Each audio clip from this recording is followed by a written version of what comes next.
Bueno, un cordial saludo para el municipio de La Unión. Hoy vamos a abordar un tema, a compartir un tema que tiene que ver con las personerías. ¿Qué son las personerías municipales? ¿Para qué sirven las personerías municipales? Vamos a hacer comentarios alusivos a las personerías municipales.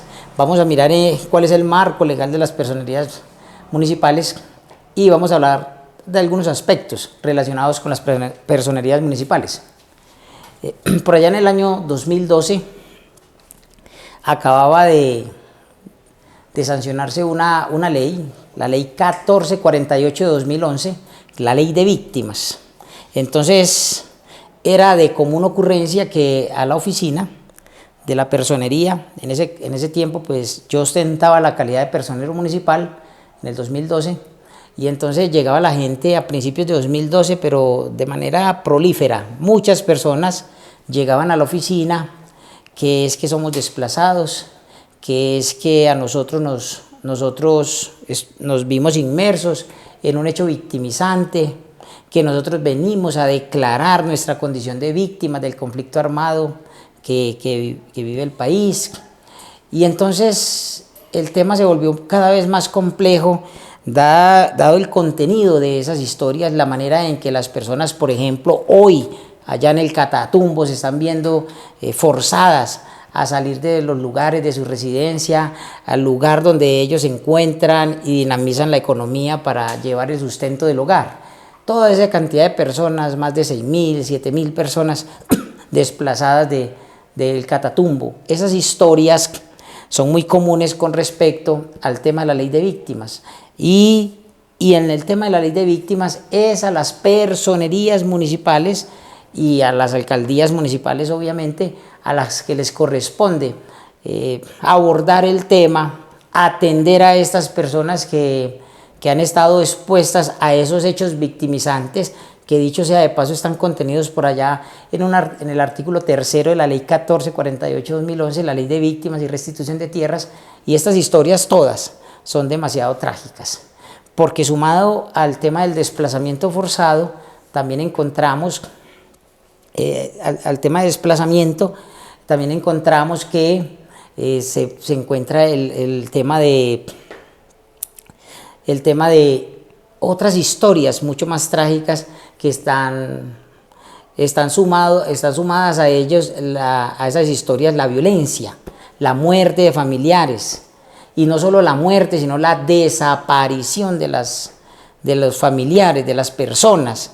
Entonces se vuelve pues ese tema tan complejo, que esa ley fue motivada precisamente porque años atrás hubo una sentencia de la Corte Constitucional, la sentencia T-025 de 2004, que declaró el estado de cosas inconstitucional.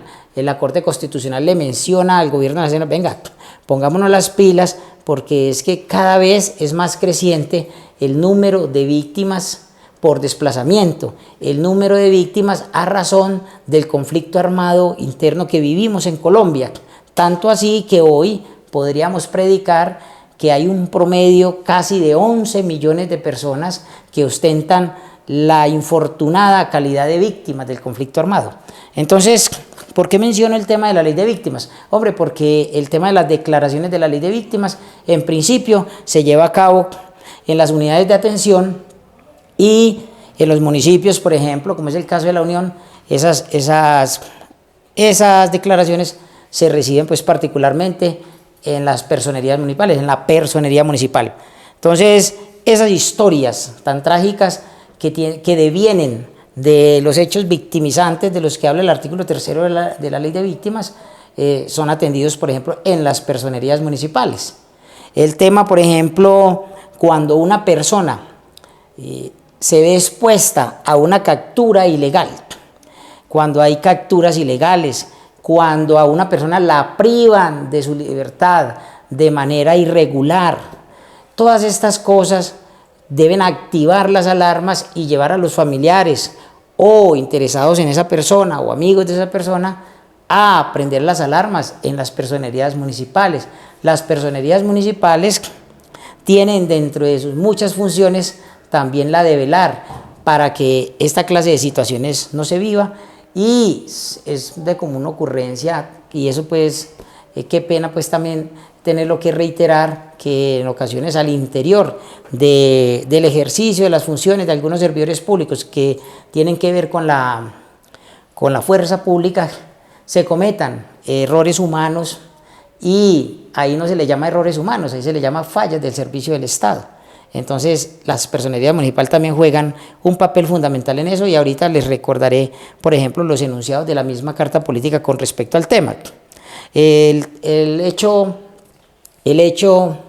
horroroso que ocurrió años atrás en la estación de policía del municipio de La Unión es un tema que suscita una cantidad de tareas por parte de la personería municipal, porque al personero municipal le toca revisar la conducta de los servidores públicos, qué ocurrió, qué pasó, qué responsabilidad de carácter disciplinario tiene, por ejemplo, los servidores públicos que de una u otra manera terminaron involucrados en la muerte trágica de ese muchacho que habían retenido o privado de la libertad y lo habían llevado a esa estación de policía, y murió pues en unos hechos que todavía resultan muy confusos, y que son situaciones pues que totalmente innecesarias, pues no tienen por qué suceder.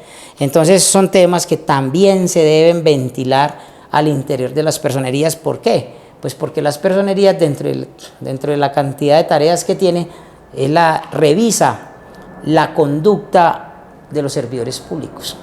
Entonces, y los policías son servidores públicos, los muchachos de la policía son servidores públicos.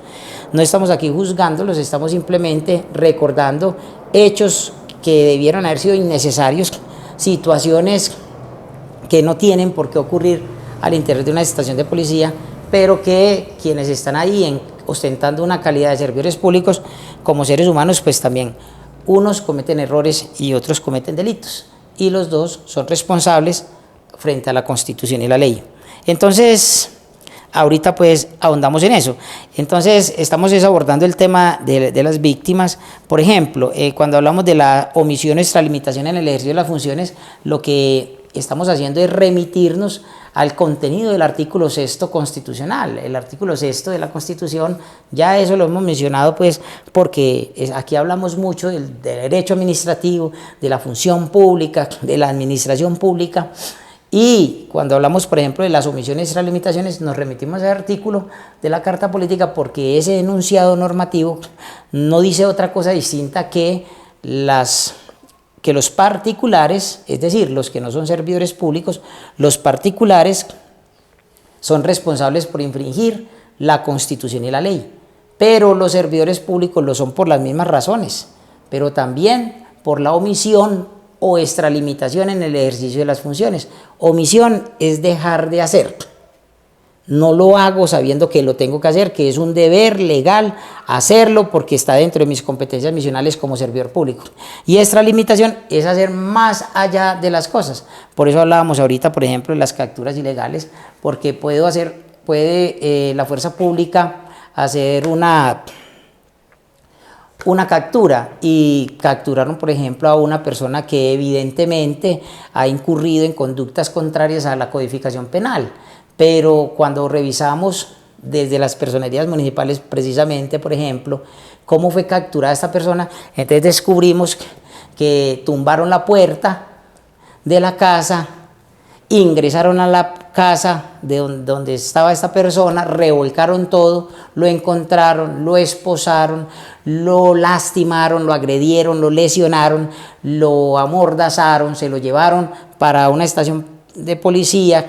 Allá hicieron un informe ejecutivo, lo ponen a disposición en menos de 36 horas frente al aparato judicial, y todos esos aspectos que son contrarios a la ley, no tenían por qué agredirlo, no tenían por qué lesionarlo, no tenían una orden de allanamiento, no tenían la orden para ingresar al lugar donde se encontraba. Todas esas cosas lo que hacen es configurar la ilegalidad, y en consecuencia a esa persona se le tiene que dejar en libertad y volver a hacer el procedimiento como corresponde en derecho.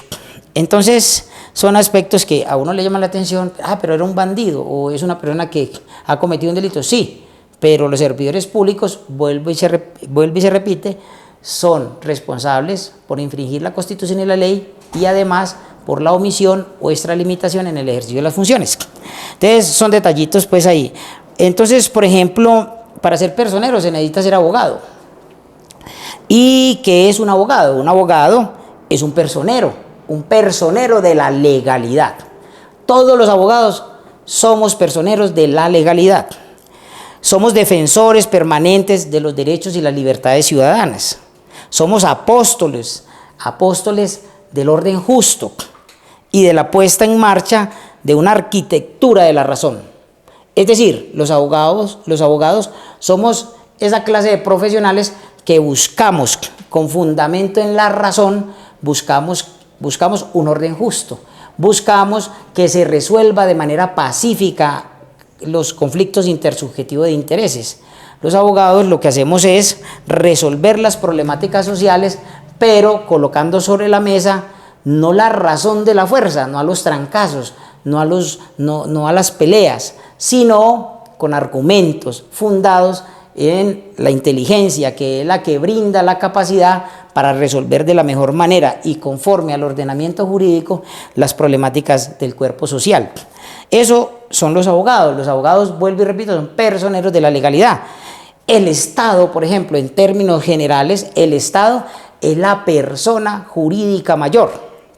Entonces, ¿qué es una personería? Una personería municipal es una entidad que tiene dentro de sus competencias misionales la tarea de promover y defender en todo momento los derechos humanos. Y por derechos humanos, decíamos en otros programas de esta misma naturaleza, que debemos entender por derechos humanos esos valores de convivencia que debemos fundar en la justicia, en la razón y en la dignidad humana. Entonces, repito, los derechos humanos, lo hemos subrayado pues en este programa, obedecen al conjunto de derechos que por naturaleza dignifican la condición humana. Son valores de convivencia cuyo fundamento, cuyo cimiento, cuyas bases son la justicia, la dignidad y la razón. La fuerza de la razón nos permite ver nuestros derechos como el conjunto de normas que regulan nuestras conductas de relación. Entonces, explico esta partecita acá, estos dos renglones, que el derecho regula las conductas de relación. Es decir, usted solito en su casa, si usted no le está haciendo daño a nadie, si no tiene el equipo de sonido a todo volumen, usted simplemente está en su casa ensimismado, incluso meditando, usted ahí no está cometiendo ningún delito. Pero cuando usted se relaciona con las demás personas, en esas relaciones interpersonales es donde aparecen o se configuran los tipos penales, los delitos. ¿Por qué? Porque a veces somos intolerantes, porque a veces no sabemos tramitar nuestras diferencias, porque en ocasiones nos cae mal una persona o un vecino por cosas muchas veces insignificantes, porque muchas veces preferimos discutir que dialogar, porque en ocasiones el licor puede hacerle daño a una persona hasta el punto de pretender agredir a sus mismos seres queridos y familiares, a su pareja. Eso es una cosa loca. Y es ahí donde entra el derecho como el conjunto de normas que regulan esas conductas de relación. El derecho es y seguirá siendo, como lo señala Epicuro, que lo mencionábamos por allá en estos días, como uno de los precursores del contrato social, entendiendo por contrato un acuerdo de voluntades. Todo contrato es un acuerdo de voluntades.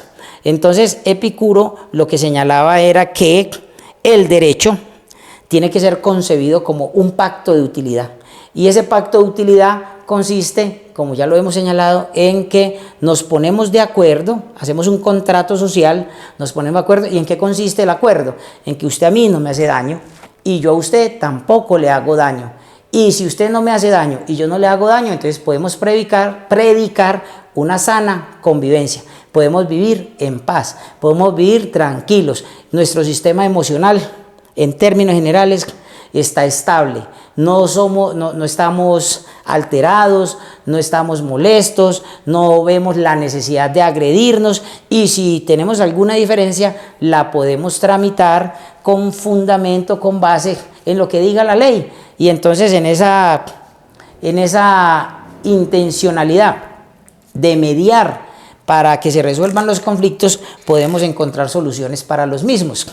Es de eso de lo que se trata, ese contrato social, ese pacto de utilidad que menciona este autor. Ser el titular de una personería municipal, por ejemplo, que es el tema que nos aborda, ser el titular, ser el personero municipal. Yo soy el personero municipal de este municipio. Eso trae consigo una serie de tareas que son innumerables y que deben asumirse con una responsabilidad superior. Las personerías de hoy, por ejemplo, con la llegada del doctor Gregorio El Hat Pacheco, que es el nuevo procurador, es el nuevo jefe del Ministerio Público en Colombia. Este señor, el doctor El Hat Pacheco, Gregorio, él, por ejemplo, en su discurso inaugural me llamó poderosamente la atención. Quisiera referencia, por ejemplo, de manera puntual a lo siguiente, y es por eso que yo lo digo, que las personerías deben estar en sintonía con ese discurso, con esa narrativa, con esas pretensiones, con ese modo de concebir de aquí en adelante el Ministerio Público, este nuevo procurador. Él decía, por ejemplo, en ese discurso inaugural, que hay una nueva visión de la Procuraduría General de la Nación, y señalaba puntualmente: procuraremos entre todos ayudar a curar a Colombia. Eso pues a mí incluso pues, me emociona. ¿Por qué? Pues porque no solo es un reto, sino que es la intencionalidad de un alto servidor público, en este caso, por ejemplo, de un organismo de control, ahorita hablamos de eso también, de hacer énfasis en que lo más importante de aquí en adelante es esa visión que él tiene de la Procuraduría General de la Nación, y señala: procuraremos entre todos curar a Colombia. Y vamos a curar a Colombia, ¿de qué? Vamos a curar, y tenemos que procurar que así sea, vamos a curar a Colombia de la pobreza, de la desigualdad, de las exclusiones, de la discriminación y de esa cabalgante corrupción que tanto daño le hace a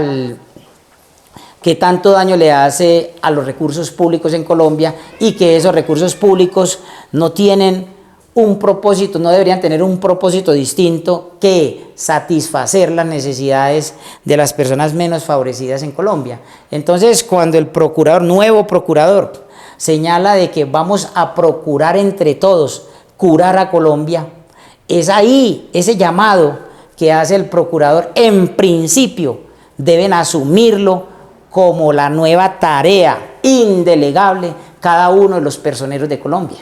¿Por qué? Porque el personero municipal tiene la función principal de promover y garantizar el ejercicio efectivo de los derechos, defender los derechos humanos, porque si no hay una defensa de los derechos humanos, ni siquiera podría predicarse de que estamos en un Estado que pueda predicarse de constitucional. De todas maneras, esa tarea con el nuevo procurador es bien interesante, y con toda seguridad los personeros municipales, y en el caso particular del el personero municipal de la Unión, pues tiene claridad sobre la nueva visión de la Procuraduría General de la Nación, y en su momento pues se reunirán con el procurador y él confirmará estas directrices que deben bien asumirse de cara también, por ejemplo, a otros presupuestos que hay en la planeación del desarrollo de este país. Ya tenemos unas orientaciones incluso de orden internacional. Es el caso, por ejemplo, de la Agenda 2030, que desde la ONU trazó los objetivos de desarrollo sostenible. En los 17 objetivos de desarrollo sostenible, el tema de la lucha contra la pobreza, contra las desigualdades, contra las exclusiones, eso está ahí latente. ¿Y por qué está ahí latente? porque los satisfactores que hemos construido institucionalmente todavía no han sido suficientes para poder hablar de unas necesidades distintas a estas que menciona el procurador, el nuevo procurador. El Ministerio Público, por ejemplo, constitucionalmente pues se hace referencia a ese organismo de control en el artículo 275 de la Carta Política y subsiguientes. Pero yo voy a hacer referencia a una ley de 1994, que es la ley 136. Entonces, por allá en el artículo 168 de la ley 136 del 94, que habla del régimen municipal, como también lo hace la misma ley 617-2000 o el tema de la ley 1551 de 2012, yo voy a referirme a un artículo que es el artículo 168, que nos menciona acerca de las personerías, así como por ejemplo por allá el artículo 312 nos habla de los consejos municipales y nos dice que en cada municipio habrá una corporación administrativa. En este artículo 168 nos habla de las personerías municipales y distritales como entidades encargadas de ejercer el control administrativo en el municipio. Y ese control administrativo, bueno, vamos a definirlo así. Las personerías municipales y distritales son entidades encargadas de ejercer el control administrativo en el municipio y cuentan con una autonomía administrativa y presupuestal como tales. Ejercerán las funciones del Ministerio Público que les confiere la Constitución Política y la ley, así como las que le delegue la Procuraduría General de la Nación. ¿Y qué ocurre? Ocurre que ese control administrativo se concentra es en el tema disciplinario, y el tema disciplinario es el que está ligado a mi conducta como servidor público. El personero municipal como entidad independiente de la administración pública, lo que hace es revisar la conducta oficial, lo que hace es revisar el comportamiento, la conducta, las actitudes que en el marco del ejercicio de las funciones de los servidores públicos, estos llevan a cabo.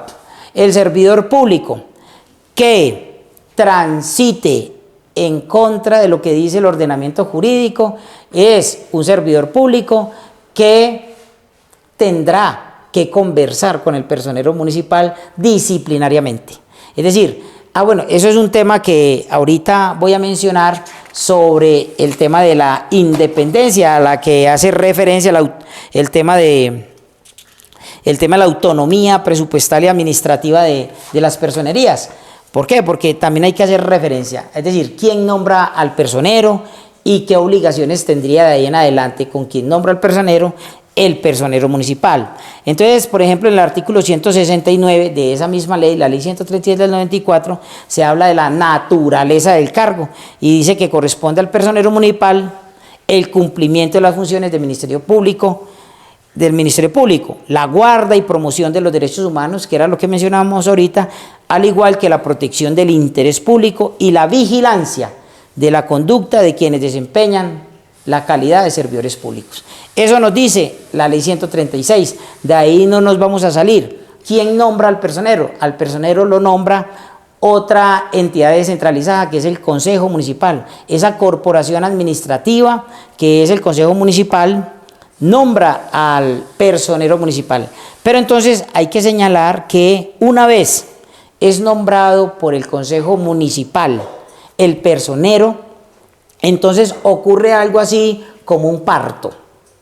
Es decir, dentro de las competencias del Consejo Municipal está la de nombrar al personero municipal. Pero una vez se posesiona el personero municipal dentro del recinto de la democracia, que por excelencia en este caso es el Consejo Municipal, en cuanto pues al tema territorial, ocurre algo así como un corte. Se corta ese cordón umbilical, es decir, se desprende el personero municipal de tal manera que asume a partir de ese momento de la posesión una autonomía presupuestal y administrativa con respecto al Consejo. Es decir, el concejal que esté creyendo que porque al interior del recinto se nombró a un personero, se posesionó a un personero municipal, son los jefes del personero, ahí ya de entrada hay una gran equivocación. Porque el personero municipal, como el mismo Procurador General de la Nación, dice el Procurador General de la Nación en su discurso inaugural, yo no tengo jefes. ¿Por qué dice que no tiene jefes? Hombre, porque él sabe que políticamente sí hubo la influencia, porque es uno de los elementos del poder político en Colombia, la influencia, sí hubo la influencia, por ejemplo, del mismo presidente de la República, pero él, por lo que señala la Constitución y la ley, tiene una autonomía presupuestal, una autonomía administrativa. Y en consecuencia no puede decir, por ejemplo, así taxativamente el mismo presidente de la República, es que yo soy el jefe del Ministerio Público. Yo soy el jefe, por ejemplo, o los concejales decir, es que nosotros nombramos al personero, entonces nosotros somos los jefes del personero. No. ¿Por qué? Pues porque la Constitución y la ley le da una autonomía, no solo presupuestal, sino administrativa, a los personeros municipales. Y ahorita hablo de una columna que por allá en abril de 2009 tal vez mencionaba un profesor que incluso yo puedo recomendar, que es el profesor Rodrigo Uprini Yepes. Por allá en el 2009 sacaba una columna muy interesante que se llama el deber de ingratitud de los organismos de control. Ahora mencionamos eso. Entonces pasamos de aquí, después de decir cuál es la naturaleza del cargo, vuelvo y reitero, ¿quién nombra al personero? Lo nombran los concejales. ¿Qué hacen los personeros? Los personeros lo que hacen es promover y defender a capa y espada el ejercicio efectivo de los derechos ciudadanos, de la ciudadanía. Lo que hace el personero es garantizar de que hay una tarea por cumplir todos los días, y es la defensa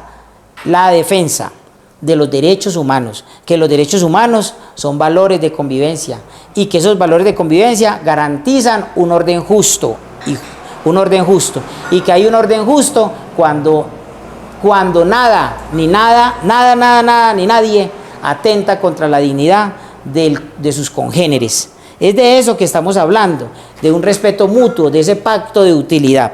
Entonces pasamos, por ejemplo, al artículo 178 de la ley 136 del 94, que hace énfasis cuáles serían las funciones del personero.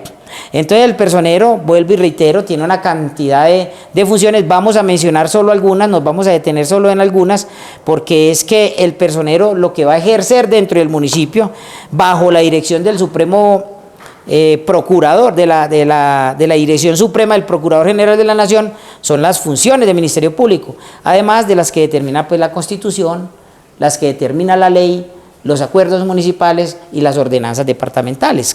Mire, aquí por ejemplo dice, primera, vigilar el cumplimiento de la Constitución, las leyes, las ordenanzas, las decisiones judiciales y los actos administrativos.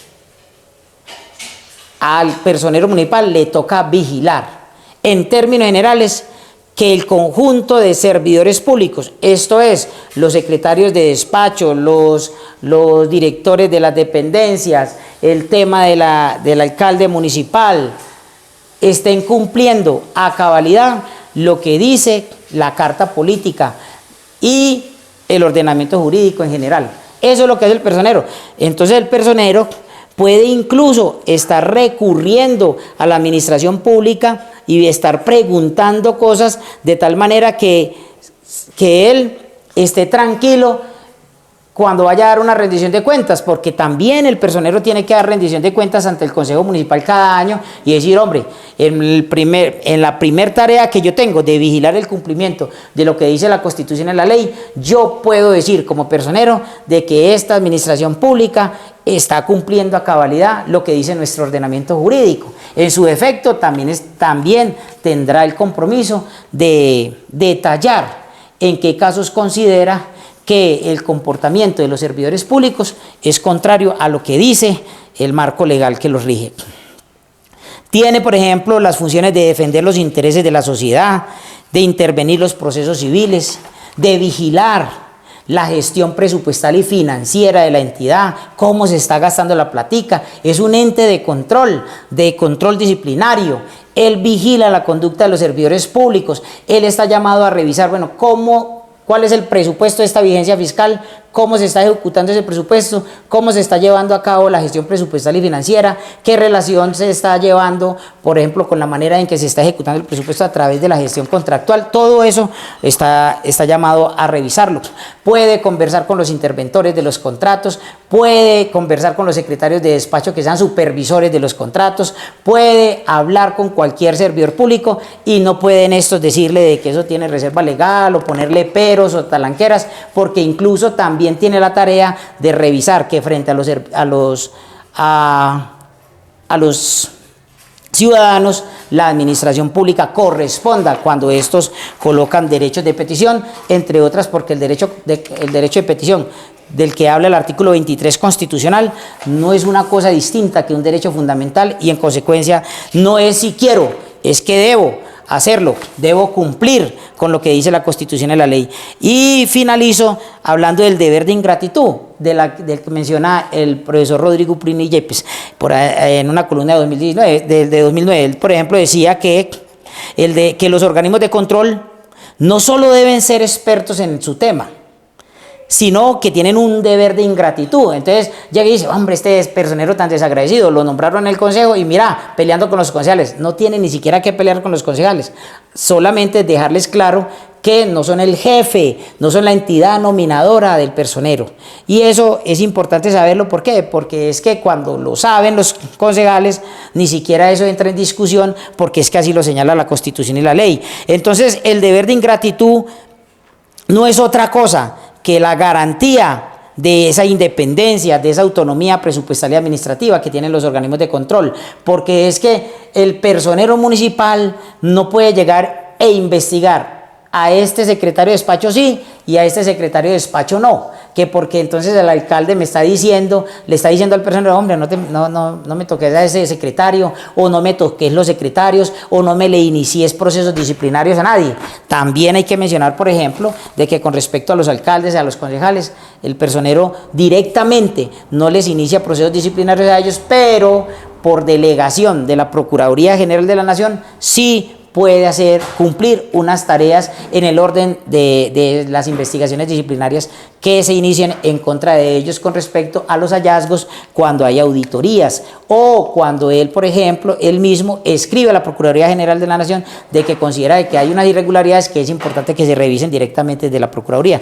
De todas maneras, todo concluye en que la tarea de la personería municipal, o más bien de la persona que ostenta el cargo de personería municipal, no es otro que concentrarse en que todos los servidores públicos lleven a cabo sus competencias misionales con fundamento en lo que dice la Constitución y la ley.